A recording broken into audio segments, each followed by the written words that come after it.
আমার জবে থেকে এই বিভাজন বিভীষিকা দিবস পালনের আহ্বান প্রধানমন্ত্রী নরেন্দ্র মোদীজি দিয়েছিলেন এবং এখানে অনেকের মনে আছে সেই বছর থেকে গত প্রত্যেক বছর আজকের দিনে যাই হোক না কেন, যতই অসুবিধে হোক, প্রাকৃতিক দুর্যোগ থাকুক বা অন্যান্য কর্মসূচি থাকুক, আমি এটা সবসময় একটা আমার মনের মধ্যে থাকে যে আমি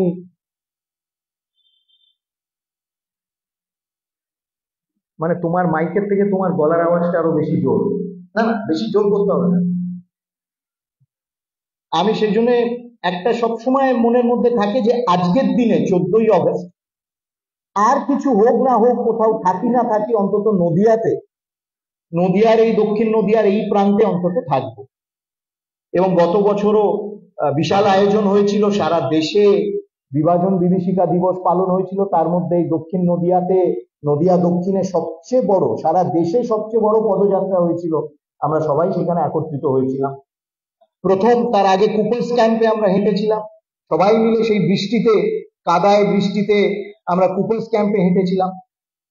আমার মনে হয় যে ছোট হোক বড় হোক, কিন্তু গত 3 বছর বিভিন্ন ভাবে যে আমরা এই বিভাজন বিভীষিকা দিবস আমরা উদযাপন না, আমরা স্মরণ করছি।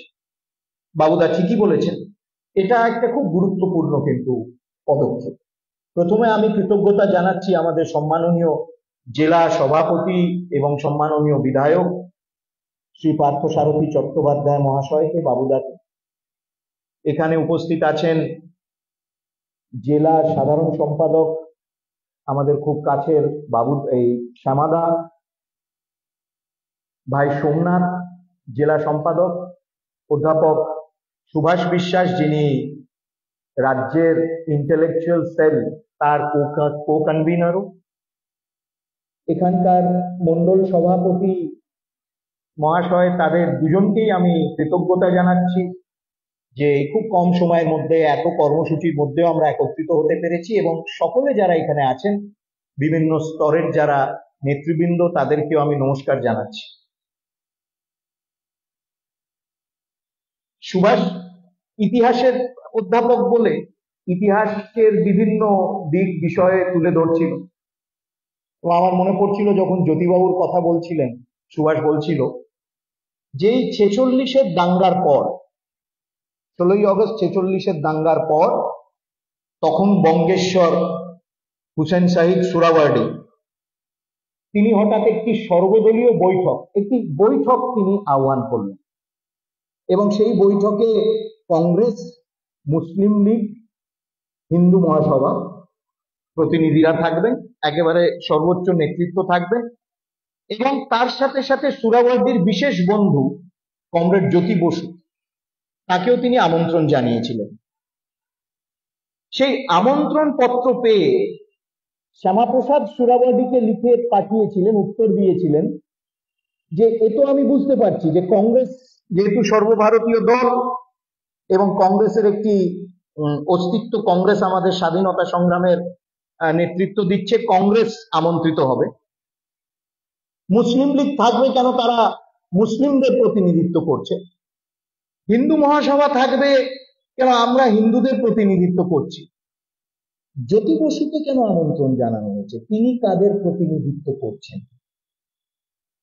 সেই উত্তর সুরাওয়ার্ডি দিতে পারেনি এবং জ্যোতি বসুকে যে আমন্ত্রণ জানানো হয়েছিল সেই আমন্ত্রণ প্রত্যাহার করে তারপর বৈঠক হলো। সত্যিই তো খুব মৌলিক প্রশ্ন করেছিলেন শ্যামাপ্রসাদ বাবু যে তিনি কার প্রতিনিধিত্ব করছেন। অর্থাৎ মুসলিম লীগের স্নেহধন্য হয়ে, মুসলিম লীগের আশীর্বাদে রেলওয়ে মেন্স কনস্টিটিউয়েন্সি থেকে জিতে এলেন, হুমায়ুন কবিরকে বন্দি করে 15 দিন তাকে গায়েব করে মারধর করে জ্যোতিবাবু জিতে এলেন।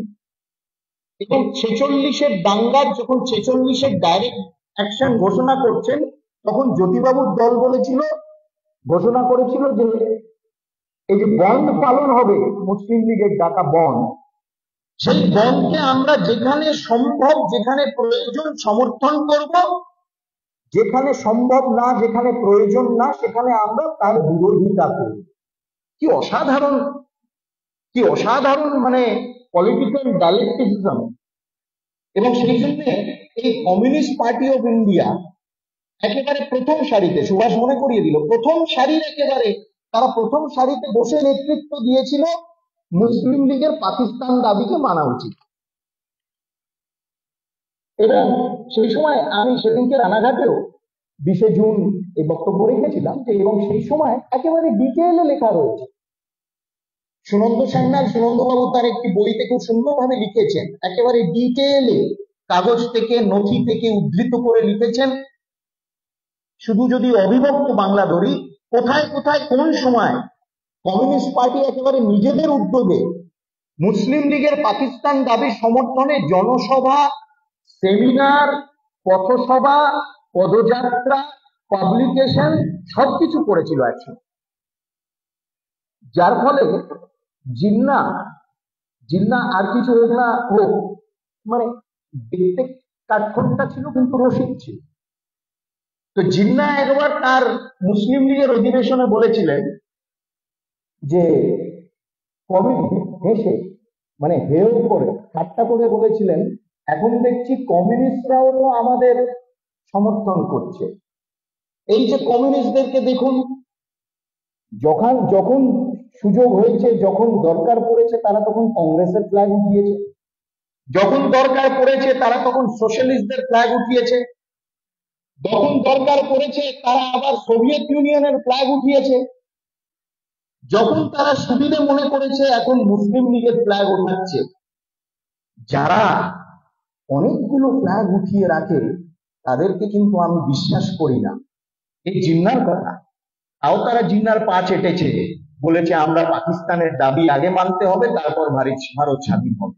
এই হলো তাদের চরিত্র। এবং সেই জন্য এটা আশ্চর্য কিছু না যে মানব মুখার্জির মতন স্বর্গীয় না, স্বর্গীয় তো হয় না ওরা, শ্রদ্ধেয় মানব মুখার্জির মতন একজন, তিনি বই লিখেছেন বলতে যে কেন ওইখানে হিন্দুদের উপর ওপারে অত্যাচার হয়নি, স্বতঃস্ফূর্ত ভাবেই পার্টিশন হয়েছে এবং স্বতঃস্ফূর্ত ইকোনমিক ফ্যাক্টরের জন্য, আর্থিক কারণের জন্য অনুপ্রবেশ ঘটে। এই বিভাজন বিভীষিকা দিবস কেন এবং আমরা কেন পালন করছি? হঠাৎ করে 75 বছর কেটে গেছিল, বিভাজন বিভীষিকা দিবস বা বিভাজন যে একটি বিভীষিকা, ভয়াবহ পার্টিশন হরার্স রিমেম্বারেন্স ডে, এ পালন করার কথা কেউ বলেন কেন? যারা বলেনি তারাই তো বিভাজনের কারণ ছিল, সেই জন্য তারা বলেনি। ডক্টর রাম মনোহর লোহিয়া একেবারে কিংবদন্তি সোশ্যালিস্ট নেতা ছিলেন, সমাজবাদী, মানে আজকে সমাজবাদী দিয়ে ডক্টর লোহিয়াকে কিন্তু বিচার করা যায় না, আজকে সমাজবাদী তো নেই, আজকে খালি সব ইন্ডিবাদী রয়েছে। ডক্টর রাম মনোহর লোহিয়া তার বিখ্যাত বই guilty men of India's partition, ছোটি বই, অসাধারণ লিখতেন। এবং ডক্টর রাম মনোহর লোহিয়া কিন্তু তার জীবনের, তার রাজনৈতিক জীবনের একটা বিশাল কালখণ্ড কিন্তু বাংলায় কেটেছে। তিনি কলকাতাকে বেস করে তার বিশাল রাজনৈতিক একটা বিশাল কালখণ্ড কিন্তু কেটেছে। তিনি তখন কংগ্রেসের সদস্য, কংগ্রেসের ফরেন অ্যাফেয়ার্স কে হেড করছেন, কংগ্রেসের সদস্য, সোশ্যালিস্ট কিন্তু কংগ্রেসের সদস্য। তিনি লিখছেন তার বইতে, এবং আমি আপনাদের অনুরোধ করবো, বইটা বাংলায় অনুবাদ হয়েছে কিনা সুভাষ আমি জানি না, যদি না হয়ে থাকে লিখো, করা যাবে। সেখানে তিনি লিখছেন যে এই 46-এর পর তিনি জওহরলাল নেহরুর সাথে নোয়াখালীর ওই অঞ্চল পরিদর্শন করছে, এবং একদিন সকালবেলায় তিনি এবং জওহরলাল নেহরু বেরিয়েছেন প্রাতঃভ্রমণে। জওহরলাল নেহরু চারপাশে দেখছে এবং পূর্ব বাংলার সেই মাঠ, জলাভূমি, ক্ষেত, গাছগাছরা, ট্রপিক্যাল যাকে বলে, একেবারে খুব ইন্টেন্সলি ট্রপিক্যাল ক্লাইমেট, তো ঘাম, জল, বাষ্প, বৃষ্টি, আমরা যেটা না হলে থাকতে পারি না। আমাদের দিল্লিতে মনে হয় শুকিয়ে যাচ্ছে, এখানে এলে মনে হয় একটু ধরে আবার মানে প্রাণ এসেছে। জওহরলাল নেহরু হাঁটতে হাঁটতে বলছে রাম মনোহর লোহিয়াকে, বুঝলে এই পূর্ববঙ্গ, এই মানে এটার সাথে, এই যে বাংলা, এটার সাথে না আমি কিরম নিজেকে আইডেন্টিফাই করতে পারছি না, আমি নিজেকে এক অনুভব করতে পারছি না। কি একটা অদ্ভুত ভূখণ্ড, কিন্তু আমি মনে করি এই ভূখণ্ড যত দ্রুত যত তাড়াতাড়ি ভারতের ভূখণ্ড থেকে আলাদা হয়ে যেতে পারে ততই ভালো। মানে যিনি প্রধানমন্ত্রী হবেন কয়েক মাস পর, তিনি এই কথা বলছেন এমন একজনকে যিনি প্রকাণ্ড পণ্ডিতই শুধু ছিলেন না, সমাজবাদী আন্দোলনের নেতৃত্ব ভারতবর্ষে দিয়েছিলেন এবং স্বাধীন ভারতবর্ষে একজন দিকপাল পার্লামেন্টেরিয়ান ছিলেন। রামমোহন লইয়া অবাক, হতভম্ব যে এই ধরনের কথা, যে তিনি বাংলার একটা অংশকে ভারতের থেকে বিচ্ছিন্ন করে দিতে চান। কেন? তিনি মনে করেন সেটা করলে ভারতের পক্ষে ভালো এবং বাংলার পক্ষে ভালো। এই ধরনের নেতৃত্ব আমাদের বিভাজনের সময় ছিল এবং স্বাভাবিকভাবে যারা পাকিস্তানের মুসলিম লীগের পাকিস্তানের দাবি যে দল সমর্থন করে আন্দোলন করেছিল, সেই দল চাইবে না যে আমরা বিভাজন মনে রাখি। যে দলের নেতৃত্ব এই ধরনের বক্তব্য রাখতে পেরেছিল যে আমরা বাংলাকে আলাদা করে দিতে চাই, একটা ভূখণ্ডকে পূর্ব বাংলাকে আলাদা করে দিতে চাই, স্বাভাবিকভাবে তার দলও মনে রাখতে চাইবে না বিভাজন বিভীষিকা। মনে রাখতে আরম্ভ করলাম শুধু আমরা। এখানে আমি কোনো রাজনৈতিক বক্তব্য রাজনীতি আনতে চাইছি না। কেন? বিভাজন বিভীষিকা আজকে যদি প্রধানমন্ত্রীর বার্তা আপনারা দেখেছেন, তিনি একটি খুব খুব সুন্দর বার্তা বরাবর দেন। তিনি বলেন যে যারা স্বাধীনতা ভোগ করতে পারেনি, কেন তাদের ভিটে মাটি ছেড়ে রাতারাতি ফুটপাতে বসতে হয়েছিল, যারা স্বাধীনতার নতুন ভোর দেখতে পারেনি, কেন তাদেরকে কুচলে কুপিয়ে খুন করে দেওয়া হয়েছিল, যারা স্বাধীনতার ভবিষ্যৎ কি ধরনের ভবিষ্যৎ হতে পারে, যারা সেই ভবিষ্যৎ কোনোদিন পরিকল্পনা করতে পারেনি, এই বিভাজন বিভীষিকা দিবস তাদের স্মরণে উৎসর্গ আমরা করছি। এবং তারা সংঘর্ষ করে স্বাধীন ভারতবর্ষে, নতুন ভারতবর্ষেও নিজেদের প্রতিষ্ঠিত করে অনেক দূর এগিয়ে গেছেন স্বাধীন ভারতবর্ষে। আমরা তাদের সেই সংগ্রামকে, তাদের সেই স্ট্রাগলকে আমরা নতমস্তক হয়ে আমরা স্যালুট জানাচ্ছি। মানে প্রধানমন্ত্রীর কথার সারমর্ম হলো এই, এবং সেই জন্য বিভাজন বিভীষিকা দিবস পালন করা। দ্বিতীয়, আমি মনে করি এই যে আমাদের আগামী প্রজন্ম একটা খুব সুপরিকল্পিত সুচিন্তিত একটি উদ্যোগ গত 70 বছর ধরে হয়েছে যে আমরা উদ্বাস্তু হয়ে আমাদের জীবন কি হলো সেই নিয়ে অনেক লেখালেখি করব, কিন্তু আমরা উদ্বাস্তু কেন হলাম, কাদের জন্য হলাম, কোন রাজনৈতিক নীতির জন্য হলাম, কোন রাজনৈতিক আইডিওলজির জন্য হলাম, কাদের জন্য আমরা হলাম, আমরা সেই সব জিনিস কিন্তু আলোচনা করব না। এটা একটা খুব কনসার্টেড এফার্ট যাকে বলে গত 70 বছর ধরে হয়ে এসছে। মানে আমি কালকেই একটা লেখা খুব গভীর রাত অব্দি লিখছিলাম, আজকে সেটা প্রকাশিত হয়েছে।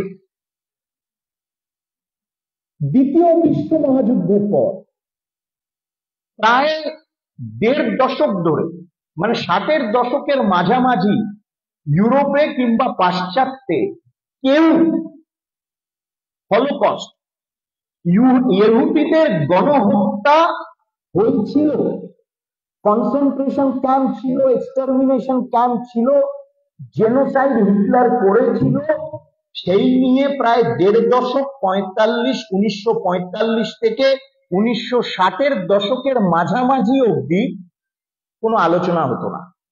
সব চুপ করে থাকতো, কোনো আলোচনা হতোই না, লেখালেখি হতো না, কোন রকম সেমিনার হতো না, কোন রকম সভা হতো না। এই নিয়ে 60-এর দশকের পর আস্তে আস্তে শুরু হলো। প্রিমো লেভি তারা লিখতে আরম্ভ করল যে তারা যে 11 মাস 2 বছর কাটিয়েছিল কনসেন্ট্রেশন ক্যাম্পে, কি ভয়াবহ সেই পরিদৃশ্য ছিল, অবস্থা ছিল।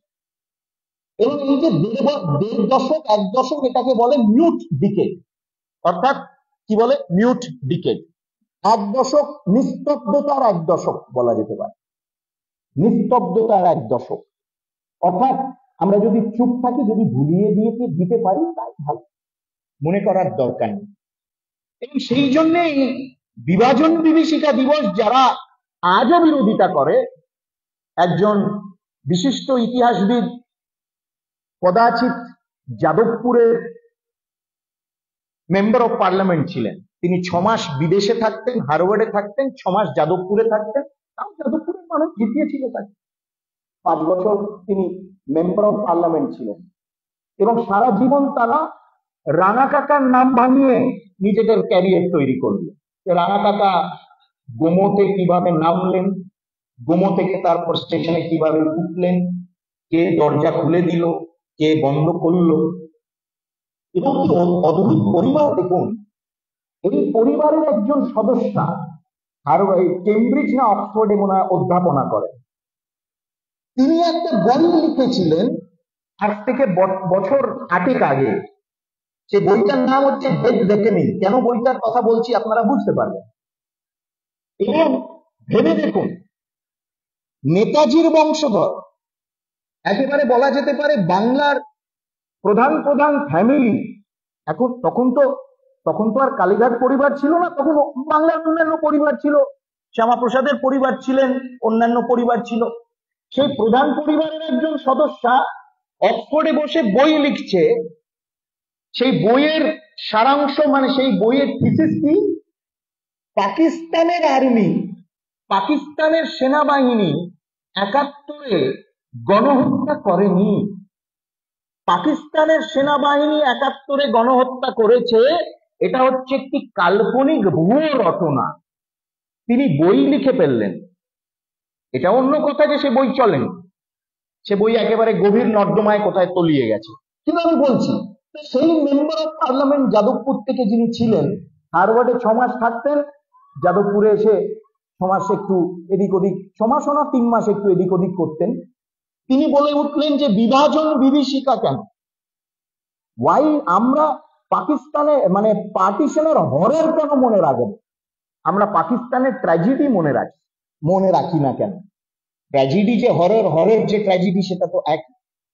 এই ধরনের মানসিকতাই কিন্তু গত 70 বছর ধরে আমরা দেশভাগ নিয়ে চর্চা যাতে না করি, আমরা বিভাজন নিয়ে যাতে চর্চা না করি, আমরা উদ্বাস্তু নিয়ে যাতে চর্চা না করি, আমরা শরণার্থী উদ্বাস্তু কেন হলো, কিসের জন্য হলো, তার পরবর্তীতে কি ধরনের নীতি তাদের বিরুদ্ধে অবলম্বন করা হলো, এইগুলো নিয়ে যাতে চর্চা না করি, আপ্রাণ তারা চেষ্টা করছে। তাদের দোকান ভেঙে যাচ্ছে, দোকান উঠে যাচ্ছে, এবং সেই জন্য বিভাজন বিভীষিকা দিবস, এবং যদি সুভাষ যেটা বলেছে সেটা যদি আমরা মানি, তাহলে সবাইকে বিভাজন বিভীষিকা দিবস এবং পশ্চিমবঙ্গ দিবস উদযাপন করা উচিত। কেন, কংগ্রেসও সমর্থন করেছিল, কংগ্রেসও ভোট দিয়েছিল পশ্চিমবঙ্গ গঠনের পক্ষে, কমিউনিস্টরাও ভোট দিয়েছিল পশ্চিমবঙ্গ গঠনের পক্ষে। কিন্তু আমাদের কপাল, 2001-এ যখন শ্যামাপ্রসাদের শতবর্ষ, তখন এইখানে এমন একটি সরকার যারা শ্যামাপ্রসাদকে অবিশ্বাস্য করে, শ্যামাপ্রসাদের বিরোধিতা করে, এমন একটি সরকার যার মুখ্যমন্ত্রী কোনোদিন 15ই অগস্টে পতাকা উত্তোলন করতে না লন্ডনে বসে থাকবে। এবং 2026-এ আবার শ্যামাপ্রসাদের 125তম জন্মদিবস। আশা করি যে একটি সঠিক সরকার সেই সময় থাকবে পশ্চিমবঙ্গে। না হলে এমন একটা সরকার পশ্চিমবঙ্গে, যে শ্যামাপ্রসাদ সেই সরকার, তাই সেই সরকারের প্রধান ভারতের সেনাবাহিনীর বিরুদ্ধে কটূক্তি করে, সেনাবাহিনীর বিরুদ্ধে সোচ্চার হয়। যাই হোক, এবার যেটা বাবুদা বলেছিলেন, আমি আসি। এবং 16ই অগস্ট হচ্ছে গোপাল মুখার্জিকে স্মরণ করার দিবস। কিন্তু আমি বলি যে শুধু 16ই অগস্ট না, অনেকে শুধু 16 অগস্ট একটু গোপাল মুখার্জি দিবস স্মরণ করে, তারপর সারা বছর তারা নিউ ইয়র্ক, ওয়াশিংটন, লন্ডন করে বেড়ায়, তারপর তাদেরকে খুঁজে পাওয়া যায়। গোপাল মুখার্জিকে স্মরণ করা, প্রতিনিয়ত স্মরণ করার দিন এসে গেছে, এবং আগামী 2 দশক, 1 দশকের মধ্যে আমরা যদি রুখে না দাঁড়াই, আমাদের পিঠ থেকে যাবে। এবং আজকে বাংলাদেশে যা হচ্ছে, পরবর্তীকালে বাবুদা মনে করিয়ে দিলেন পশ্চিমবঙ্গে এই ঘটনা ঘটবে। এবার আমি খুব সংক্ষেপে একটু বাংলাদেশের বিষয়টা আসি, এবং বাংলাদেশের বর্তমান পরিস্থিতি, এটা কিছু নতুন নয়, কিছু নতুনত্ব রয়েছে, কিন্তু নতুন না এই কারণে, সুভাষ এক বইয়ের কথা বললেন, আমি আপনাদেরকে ছোট্ট একটি অংশ একটু পড়ে শোনাচ্ছি আর একটা বই থেকে। কতক্ষণ সময় আছে সোমনাথ? 5-7 মিনিট, 10 মিনিট মতো, 10 মিনিট মতো। অযোধ্যায় বাবরি মসজিদ বিধ্বস্ত হবার পরে বাংলাদেশের ধর্মান্ধ স্বার্থান্বেষী শক্তির হামলায় 28,000 ঘর বাড়ি বিধ্বস্ত হয়েছে। এর মধ্যে 9,500 সম্পূর্ণ বিধ্বস্ত হয়েছে। 2,700 বাণিজ্যিক প্রতিষ্ঠান ধ্বংস করা হয়েছে। আরেকটি মসজিদ ভাঙার প্রতিশোধ নেওয়া হয়েছে। 3,600 মন্দির ও উপাসনালয় সম্পূর্ণ ধ্বংস অথবা ক্ষতিগ্রস্ত করে। সাম্প্রদায়িক শক্তির হামলায় শুধু বাড়িঘর, মন্দির বা ব্যবসা প্রতিষ্ঠানই ক্ষতিগ্রস্ত হয়নি, এই হামলায় আহত হয়েছে 2,000 মানুষ এবং নির্যাতন চালানো হয় 2,600 মহিলা, যুবতী, তরুণীর উপর। হত্যা করা হয়েছে 12 জন। এবং এই লিস্ট কিন্তু আমি পড়তেই থাকতে পারি। 1991, 92, তারপরে 1993তে আপনাদের মনে আছে যে ঢাকাতে জন্মাষ্টমী যাত্রা, শ্রীকৃষ্ণ জন্মাষ্টমী যাত্রার উপর হামলা হয়েছে। হিন্দু ধর্মের প্রাণপুরুষ শ্রীকৃষ্ণের জন্মাষ্টমী উপলক্ষে প্রতি বছরের ন্যায় এবারও ঢাকায় জন্মাষ্টমী মিছিল বার করা হয়। 10ই অগস্টে এই মিছিলে প্রায় 50,000 হিন্দু নারী, পুরুষ ও শিশু অংশ নেয়। ঢাকেশ্বরী মন্দির মেলাঙ্গন থেকে শুরু হয়ে গুলিস্তান অতিক্রম করে নবাবপুরের দিকে যাওয়ার পথে ওই মিছিলে হামলা করা হয়। হামলাকারীরা শ্রীকৃষ্ণের প্রতিকৃতি ধ্বংস করে রাজপথে মিশিয়ে ফেলে। শিশু ও নারী সহ শতাধিক ধর্মপ্রাণ হিন্দুকে ধারালো অস্ত্র দিয়ে মারাত্মক আঘাত, জখম করে। মুহূর্তের মধ্যে হিন্দু প্রধান শাঁখারী বাজার, কাঁটি বাজার, বাংলা বাজার এলাকায় হামলা ছড়িয়ে পড়ে। হামলার পুরো ঘটনাটি ঘটে পুলিশের উপস্থিতি। 93 পরিস্থিতি এখন পাল্টায়নি। এবং এই বই লিখেছিলেন সালাম আজাদ, হিন্দু সম্প্রদায় কেন দেশত্যাগ করে। এবং সেইখানে তিনি একেবারে এক একটি ঘটনা উদ্ধৃত করে তিনি লিখেছেন। এবং সেখানে তিনি লিখছেন যে বাঙালি হিন্দু যখন তার পূর্ববঙ্গ বাংলাদেশ ছেড়ে চলে যায়, সে কোনোদিন ফিরে আসে না। কিন্তু বাঙালি মুসলমান যখন পূর্ব বাংলাদেশ ছেড়ে যায়, সে আবার ফিরেও আসে। কেন? সে গিয়ে রোজগার করে অন্যত্র, তারপর ফিরে এসে এখানে তার নিজের ভিটে মাটি আরো শক্ত করে। আমার বক্তব্য হচ্ছে, আমি বাংলাদেশ নিয়ে যেহেতু আমাদের বেশি বক্তব্য রাখা উচিত না, কিন্তু কয়েকটা বক্তব্য না রাখলেই নয়। এইবারে বাংলাদেশে যে ঘটনা ঘটেছে, প্রত্যেকবার যে ঘটনা ঘটেছে, এবং 1991 থেকে 96 খালেদা জিয়া বিএনপির সরকার ছিল, এবং 2001 থেকে 2005 খালেদা জিয়া বিএনপির সরকার ছিল, এবং 2001 থেকে 2005 যে সরকার ছিল বিএনপি, সেই সরকারের প্রধান কোয়ালিশন পার্টনার ছিল জামাত, যে জামাত এখনো মাথা চাড়া দিয়েছে। এবং 91, 96, 2001, 2005 হিন্দু সম্প্রদায়ের উপর সবচেয়ে বেশি অত্যাচার হয়েছিল বাংলাদেশে। সেই জন্য যারা আজকে বলে বিএনপি এসছে এবং খালেদা এবং শেখ হাসিনা ডিক্টেটর ছিল, তারা ভুলে গেছে বা ভুলিয়ে দিচ্ছে 2001 থেকে 6 কি হয়েছিল, 2091 থেকে 2096, 1991 থেকে 1996 কি ঘটনা ঘটেছে। এবং এই যে ঘটনার বিবৃতি, এই বিএনপি সরকারের সময়, খালেদা জিয়ার প্রধানমন্ত্রীত্বের সময় হিন্দুদের উপর এই ধরনের অত্যাচার হয়েছে। এবং আজকের না, সমর গুহ যিনি ফরওয়ার্ড ব্লকের নেতা ছিলেন, নেতাজি নিয়ে সারা জীবন কাটিয়েছে, মেম্বার অফ পার্লামেন্ট ছিলেন, তিনি কোনোদিনই আরএসএস করেননি, বিজেপি করেননি, পরবর্তীকালে জনতা দল ইউনাইটেড ছিলেন, ইউনাইটেড জয়েন করেছেন। সেই সমর গুহ তার বিখ্যাত বইতে মুসলমান পাকিস্তানের, পূর্ব পাকিস্তানের পর্দার পেছনে অমুসলমান, সেই বইতে তিনি পরিষ্কার লিখছেন যে এক সময় ঢাকা শহর ঢাকা শহরে রথযাত্রা হতো প্রায় 300টার উপর রথযাত্রা। ঢাকা শহর মন্দিরে এবং মঠে একেবারে ঢাকা শহর এক সময় ছিল।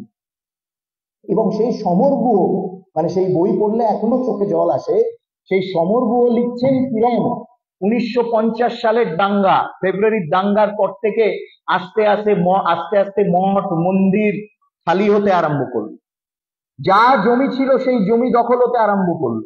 ঢাকা শহরে আস্তে আস্তে কৃষ্ণ জন্মাষ্টমী পালন বন্ধ হতে আরম্ভ করলো, রথযাত্রা বন্ধ হতে আরম্ভ করলো।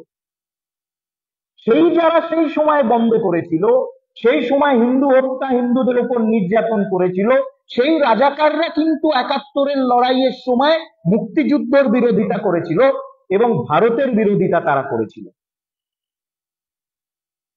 এবং সেই মানসিকতার রাজাকারদের কিন্তু আমরা দেখছি এই গত 5ই আগস্ট থেকে গত 10 দিনে তাদের কাণ্ড।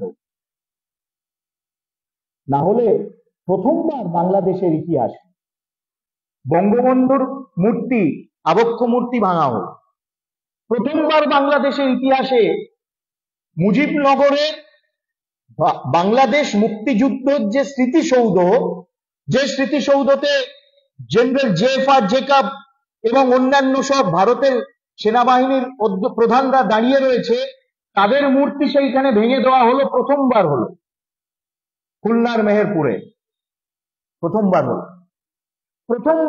32 ধানমন্ডিতে বঙ্গবন্ধুর মেমোরিয়াল, যেটা তার সেই মেমোরিয়ালে আগুন জ্বালানো হলো। আপনারা যারা গেছেন, আমি অনেকবার গেছি, সেই বঙ্গবন্ধুর বাড়িতে 15ই আগস্ট বঙ্গবন্ধুকে হত্যা করা হয়েছিল, সব সেখানে চিহ্ন রয়েছে, গুলির চিহ্ন রয়েছে, রক্তের চিহ্ন রয়েছে, বন্দুক রয়েছে, বঙ্গবন্ধুর কোথায় মারা হয়েছিল সেই সব স্থান রয়েছে, সেইগুলোকে জ্বালিয়ে দিয়েছে। কারা জ্বালিয়ে দিয়েছে? তারা জ্বালিয়ে দিয়েছে যারা চায় না যে মুক্তিযুদ্ধ ইতিহাসকে আগামী প্রজন্ম যাতে মনে রাখুক। এরাই কিন্তু ভারতের বিরোধিতা করেছিল 71-এ, এরাই কিন্তু হিন্দুদের গণহত্যা 71-এ করেছিল বাংলাদেশে, মানে পূর্ব বাংলা, পূর্ব পাকিস্তানে। তারা আজকে মাথা চাড়া দিয়েছে। এবং সেই জন্য প্রধানমন্ত্রী নরেন্দ্র মোদীর তিনি যখন বাংলাদেশের বর্তমান প্রধান উপদেষ্টাকে তিনি যখন বার্তা পাঠালেন, সেখানে পরিষ্কারভাবে বাঙালি হিন্দুদের অবস্থার তিনি উল্লেখ করে খুব কঠোর সেইখানে তিনি নির্দেশ বা কঠোর অবস্থান নিয়েছিলেন। কিন্তু আপনারা দেখেছেন, না কংগ্রেস, না তৃণমূল কংগ্রেস এবং না সিপিএম এর লেগে গেল প্রায় 8 দিন 10 দিন, তারপর একটা আফটার থট, মানে হঠাৎ মনে পড়লোর মতন একটা বিবৃতি দিয়ে খুব কষ্টে, মানে 2টো প্যারাগ্রাফ পলিট ব্যুরো, একটা খুব কষ্ট হচ্ছিল, একটা বিবৃতি দিল যে বাংলাদেশে সংখ্যালঘুদের ওপর যাতে নির্যাতন বন্ধ হয়। সেই জন্য আমার বক্তব্য হচ্ছে, আমাদের সচেতন এই জন্যে থাকা উচিত, আরো বেশি করে সচেতন থাকা উচিত, কেননা আগামী দিনে বাংলাদেশের পরিস্থিতি এবং বাংলাদেশে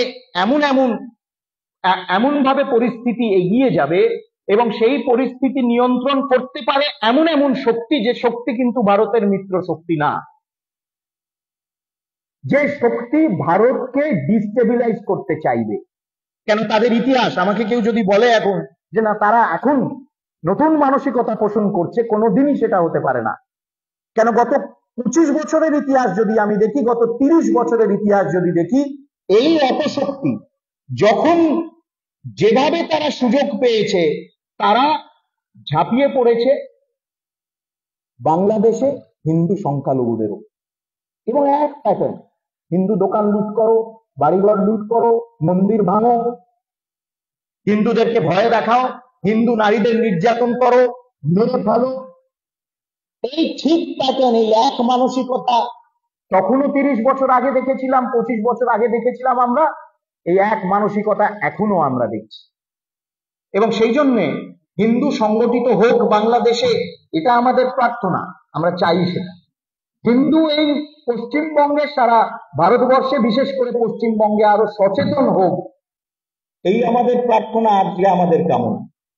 এবং কিছু হিন্দু দালালও রয়েছে, তাদের থেকে আমাদের সাবধান থাকতে হবে। বাংলাদেশে দেখবেন একটা ওই আমাদের সংঘের গণবেশ, যেটা সেই সংঘের গণবেশের যে টুপিটা আমরা পরি, কালো ধরনের একটি টুপি থাকে, সেই গণবেশের মতন টুপি পরে একজন গোবিন্দচন্দ্র প্রামাণিক বলে তিনি মাঝে মাঝেই বিবৃতি দিচ্ছে, একেবারে ফ্রড, একেবারে ফ্রড। হ্যাঁ, এই তো অনেক তথ্য রয়েছে। হ্যাঁ, তুমি পাঠিয়েছিলে। হ্যাঁ হ্যাঁ হ্যাঁ, মানে একেবারে ফ্রড। সে সুবিধে দেখলে কোনো সময় বিএনপি হয়ে যায়, জামাত হয়ে যায়। হঠাৎ বিবৃতি দিলেন যে হিন্দুরা সুরক্ষিত, যখন হিন্দুদের উপর তাণ্ডব চলছে তিনি বলছেন বসে যে হিন্দুরা সুরক্ষিত বাংলাদেশে। এই ধরনের হিন্দু দালাল ওদিকে ওপারে রয়েছে, এপারে রয়েছে। এবং কিছু হিন্দু এখানে রয়েছে যারা নিজেদের নাম হিন্দু, কিন্তু তারা কোনোদিন বাংলাদেশে হিন্দুদের জন্য একটি কথা বাক্য ব্যয় করবেন না, করেন না। আমি একটি আমার প্রতিবেদনেও বলেছিলাম, অধ্যাপক অমর্ত্য সেন কিন্তু একেবারে মোহাম্মদ ইউনূসের প্রাণের বন্ধু। তারা একসাথে মিলে অনেক একেবারে আর্থিকভাবে ভারতকে এবং বাংলাদেশকে কিভাবে আর্থিক মহাশক্তি করা যেতে পারে প্রচুর গবেষণা করছে। গবেষণা করে করে একেবারে প্রায় চাঁদে পৌঁছে গেছে।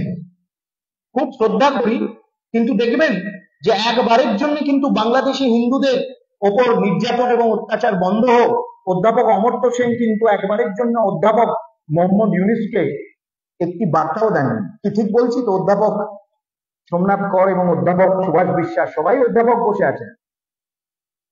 এই হলো মানসিকতা। এবং এই অমর্ত্য সেন, অধ্যাপক অমর্ত্য সেন, তারই চেলা চামুন্ড হচ্ছেন ওই যাদবপুরে যিনি এমপি ছিলেন, হারওয়ার্ডে পড়া। একবার নাম নিচ্ছি না, তো বড় মাপের মানুষ, আমরা তো নাম কোথায়, আমরা তো তাদের যোগ্য নই। একবারের জন্য কিন্তু এরা বাংলাদেশে হিন্দুদের সমর্থনে কোনো বিবৃতি দেবেন। কেন বিবৃতি যদি দেয়, ওই বিদেশি আমদানি যেগুলো হয় সেগুলো বন্ধ হবে।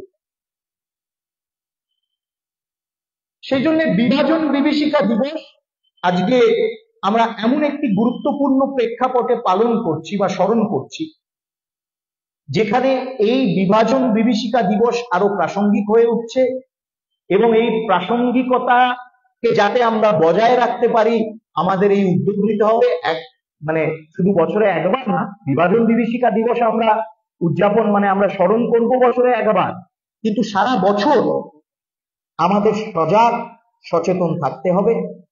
আমাদের সুভাষ যেমন সারা বছর বিভিন্ন বই, বিভিন্ন লেখালেখি করে, উদ্বাস্তু আন্দোলন, শরণার্থী, উদ্বাস্তু, এই পুরো বিভাজন, দেশ ভাগের যে ইতিহাস, সেই ইতিহাস কিভাবে বিকৃত করা হয়েছে, এই নিয়ে প্রচুর চর্চা, প্রচুর গবেষণা করে। আমরা যাতে এই চর্চা গবেষণা করে যেতে পারি, আমাদের মধ্যে যারা এই জিনিসগুলো ভালোবাসেন করতে, যাদের মধ্যে একটি ইচ্ছা রয়েছে এই ধরনের কাজ করা, তারা যাতে করুক। আমরা সব ধরনের সমর্থন করব, সব ধরনের সহযোগিতা করব, কিন্তু আমাদের করতে হবে। এবং বাংলাদেশে যা ঘটে তার প্রতিবিম্ব পশ্চিম বাংলায়ও হয়, আগামী দিনে আরো বেশি করে হবে। আমাদের সজাগ থাকতে হবে, কেন এখানে এমন একটি পরিবেশ যেখানে রামনবমী যারা পালন করে তাদের বলা হয় দাঙ্গাবাজ। এখানে এমন একটি পরিবেশ, যে পরিবেশে রামনবমীর দিন বলা হয় ওদের দাঙ্গা বাঁধানোর দিন। এটা তো একটি অসহিষ্ণু, অসহ্য এবং অসামঞ্জস্য পরিবেশ। এই পরিবেশের সাথে ভারতের গণতন্ত্র, ভারতের সংবিধানের কোনো মেল নেই কিন্তু। এবং এই ধরনের উক্তি পশ্চিমবঙ্গে করা হয় বলে যারা রাজাকার বাংলাদেশে রয়েছে তারা আরো বেশি করে মাথা চাড়া দেয়। এইগুলোই বলার ছিল, বেশি বলবো না, তারপর কালকে আবার বলবে যে আমি বলেছি বলে দাঙ্গা বেঁধেছে। সেই জন্য আর বেশি বলছি না, বলার অনেক কিছু আছে। আজকে এরকম আমরা একত্রিত হতে পেরেছি, আপনাদের সবাইকে অনেক ধন্যবাদ, আয়োজকদের ধন্যবাদ, নদিয়া দক্ষিণের পুরো জেলার নেতৃত্বকে ধন্যবাদ, বিশেষ করে আমাদের সভাপতি অধ্যাপক সোমনাথ, শ্যামাদা এবং সুভাষ অনেক ছুটোছুটি করে, নিরলসভাবে করে এবং প্রচার বিমুখ সুভাষ, তাকেও অনেক ধন্যবাদ জানাচ্ছি। আপনারা ভালো থাকবেন।